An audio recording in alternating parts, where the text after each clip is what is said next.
Antony Rivers Marlow, known as Tony Marlow, is a British Conservative former Member of Parliament. Early life. Born in Greenwich, London, Marlow was educated at Wellington College, RMA Sandhurst and St Catherine's College, Cambridge. Marlow was commissioned into the Royal Engineers in 1960, retiring as a captain in 1969. During his service in Germany he commanded the only amphibious bridging troop. Parliamentary career. Before he entered the House, Marlow unsuccessfully fought Normanton in February 1974 and Rugby in October 1974. He gained Northampton North at the 1979 election, defeating the Labour MP Maureen Colquhoun. Subsequently, he had the most complete record of any MP in opposing the transfer of powers or monies to the EEC, as it then was, voting against the Single European Act and the Maastricht Treaty, as well as being one of only 2 MPs to vote against the entry of Spain and Portugal into the EEC. He was one of 8 Conservatives who had the party whip withdrawn for opposing a confidence vote called during the Maastricht process. Together with other WIPIS members, he supported a Labour amendment, securing its passage, which set the level of VAT on fuel at half the government's proposed level, a rate that remains to this day. Previously, he had with Nicholas Budgeon-led Conservative opposition to a part of the Nationality Bill, which through a government defeat, led to the introduction of the primary purpose rule as a means of reducing bogus attempts at immigration. He caught the attention of the media in 1995 when he attended the press conference in which John Redwood announced his challenge for the Conservative Party leadership against Prime Minister John Major. He was for many years chairman of the UK Palestine All-Party Group, leading and organising delegations to meet Yasser Arafat and to visit southern Lebanon, the West Bank and the Gaza Strip.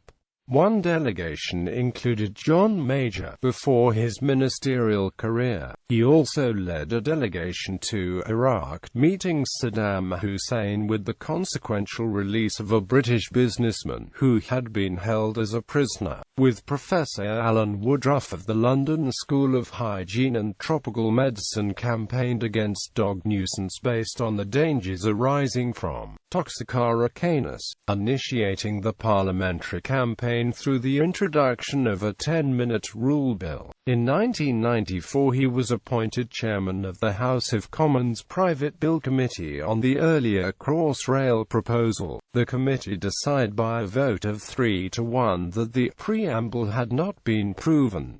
The bill thus fell. The committee was required not to give its reasons for its decision, although it was a stimulating, well-developed and imaginative proposal. At the time there were questions as to whether there was sufficient traveller demand to justify the scheme. Computerization was leading to back officers moving out of London, with consequent staff reductions. It was also doubtful whether public money would be made available to fund such an ambitious project. If the bill had been approved, there was a severe risk that large portions of East London would have become victim to serious development blight. The private bill system had been used as a means of deciding major developments of national importance through Parliament, outside the normal planning procedures.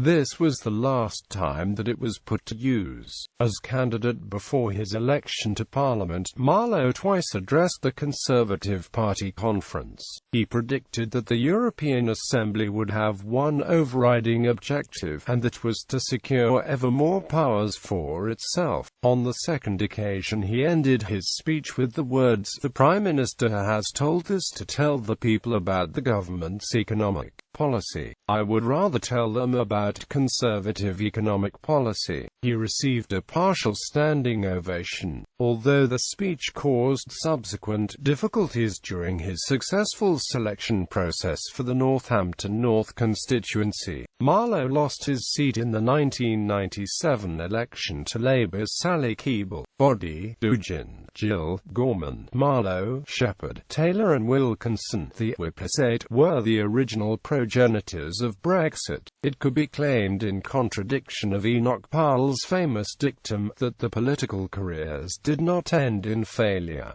after Parliament. Since leaving Parliament, Marlow has built and converted 25 houses in Pembrokeshire, where he currently farms sheep and cattle. He is also active in forestry.